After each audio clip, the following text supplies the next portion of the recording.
Hello देश के वीर सैनिकों, क्या हाल चाल। तो आज के सेशन में हम बात करने वाले हैं आर्मी स्कूल्स पार्ट 2।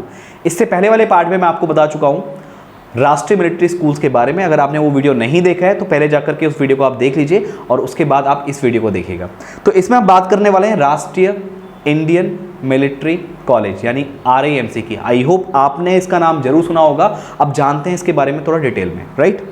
तो सबसे पहले बात कर लेते हैं कि कब इस्टेब्लिश हुआ। ये आपका 1992 में इस्टेब्लिश हुआ, यानी इसको 100 साल से भी ज़्यादा टाइम यहाँ पे हो चुका है।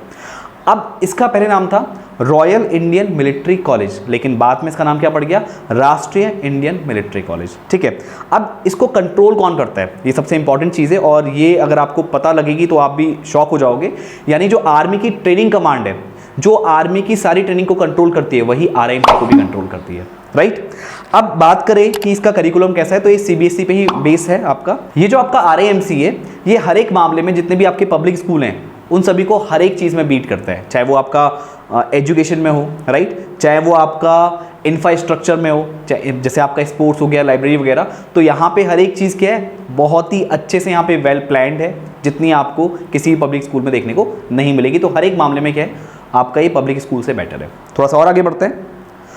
अब ये है कहाँ पर, ये आपका सिर्फ एक ही स्कूल है और जो कि है आपका देहरादून में। कहाँ पे, नियर घड़ी कैंट, राइट। और ये काफ़ी अच्छी लोकेशन है और एक खास बात इसकी क्या है कि 137 एकड़ के एरिया में फैला हुआ है। एक अपने आप में क्या है, आप देख सकते हो बहुत बड़ा एरिया है। तो ये एक आपका क्या अपने आप में एक पूरी एक ऐसा यूनिवर्सिटी आप समझ सकते हो, राइट। थोड़ा सा आगे बढ़ते हैं।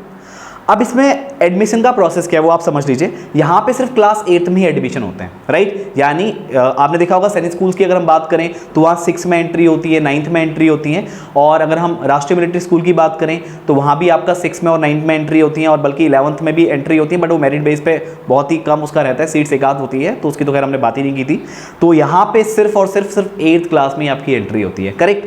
और यहाँ पे आपका साल में 2 बार ये एग्जाम होता है, राइट। ये आपका रिटन एग्जाम होता है। तो यहाँ पे आपका ये डिस्क्रिप्टिव भी है, सब्जेक्टिव भी है। खाली जीके वाला पोर्शन में आपको MCQs मिलेंगे। यानी ये थोड़ा सा मैं आपको बता दूं कि ये थोड़ा सा आपका डिफिकल्ट होता है। जैसे हम और भी एग्जाम को लेकर के बात करें तो उसमें सबसे ज़्यादा क्या है, ये थोड़ा सा डिफिकल्ट है, इस चीज़ का आपको ध्यान रखना है।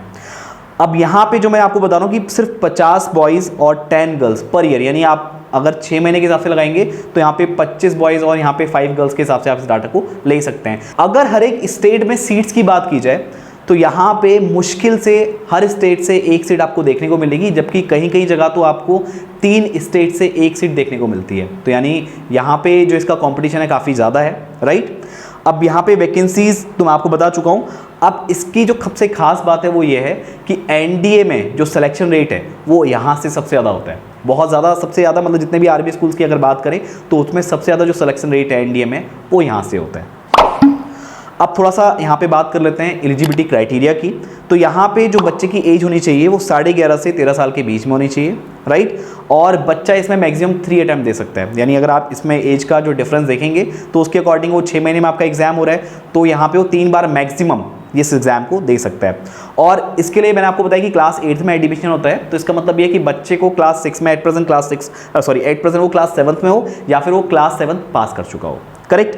अब एक और जो सबसे खास बात है, यानी अगर आपके पास स्टेट का डोमिसाइल नहीं है तो फिर आपके लिए प्रॉब्लम हो जाएगी। तो आपका यहाँ पे स्टेट, जिस भी स्टेट से आप अप्लाई कर रहे हो, तो आपका उस स्टेट का डोमिसाइल होना बहुत ज़्यादा ज़रूरी है। थोड़ा आगे बढ़ते हैं।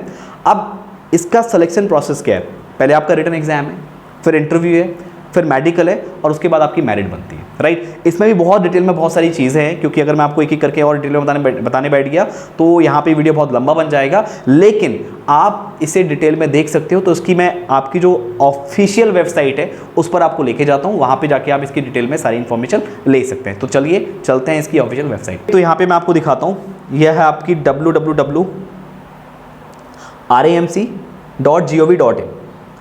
जब आप यहाँ पर जाएंगे और इसको विजिट करेंगे तो आपको यहाँ पे देखिए क्या क्या दिखेगा। इसका कुछ जो पेज है आपको इस तरह से दिखाई देगा, राष्ट्रीय Indian military college Dehradun, academics, staff, आपको सब यहाँ पे डिटेल में दिख जाएगा। यहाँ पे आप पूरा डिटेल में एक ही चीज़ को यहाँ पे देख सकते हैं, राइट। थोड़ा सा और आगे बढ़ते हैं। अब देखते हैं इसके एकेडमिक्स में, तो ये आपको पूरा मिल जाएगा कि कहाँ से एफिलिएशन है इसका, ये सारा आप कुछ यहाँ से पढ़ सकते हैं। एडमिशन की बात करें तो देखिए इसमें procedure, prospectus, fees structure, scholarship, medical standards, right. और ज्वाइनिंग इंस्ट्रक्शंस सारे आपको यहाँ पे दिए हुए हैं, आप डिटेल में, आप टाइम लगा करके इसको देखेगा, आपको एक एक इन्फॉर्मेशन डीप में आपको मिलेगी यहाँ पे।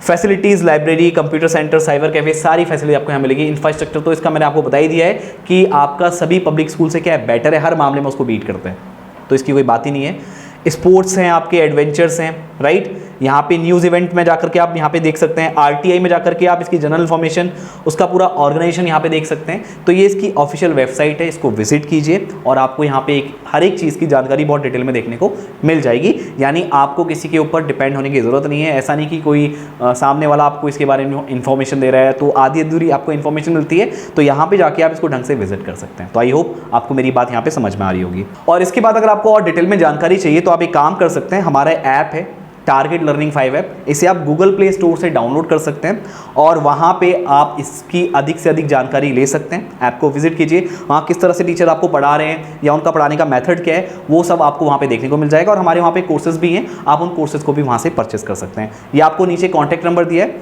इस पर आप कॉल करके जितनी भी डिटेल्स वगैरह आप जानना चाहते हैं, आप इस पर कॉल करके डिटेल जान सकते हैं। और अगर आपको और ही डिटेल में आपको चाहिए कि आपको कोई बिल्कुल डिटेल में सारी चीज़ें बताएं, तो यहाँ पे डिस्क्रिप्शन में आपको एक गूगल फॉर्म दिया हुआ है, उस गूगल फॉर्म को आप भर के मतलब उसको फिल कर दीजिए और उसके बाद हमारी टीम आपको कांटेक्ट करके इसके बारे में सारी इंफॉर्मेशन दे देगी। तो मैं मिलता हूं आपसे नेक्स्ट सेशन में। आज के सेशन में इतना ही, थैंक यू।